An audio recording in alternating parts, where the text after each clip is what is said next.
Hey guys, just wanted to show you this small size drop liner backpack before I ship it out. This one is made out of Dyneema XPAC. So it's a white Dyneema with diamond grid laminated in there. Super durable, really burly and lightweight fabric. So this customer chose two side pockets, so one on each side.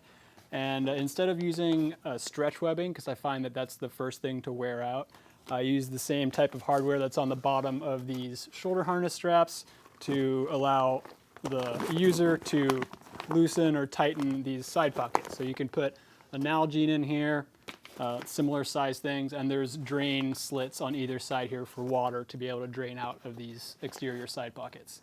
On this pack, the customer chose the Fidlock magnetic buckle, which I find is a really good upgrade option for the standard buckle because you can kind of just like flip the lid shut, and if this strap is at the right height, the buckle just kind of finds its counterpart and latches shut like that. So really cool buckle upgrade option. And on the back side, we can see that he also got the padded hip belt. And I usually make these out of the same material that the pack is made out of. And there is a three-dimensional pocket on either side with a water-resistant zipper. So one here and one here. And this customer actually got the Fidlock buckle upgrade on the hip belt too, which I think is really smart.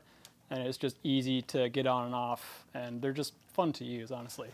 And mint liner on this one. So yeah, I just wanted to do a quick video to keep uploading stuff on here on YouTube to give you guys an idea of what a small drop liner backpack with two side pockets look like.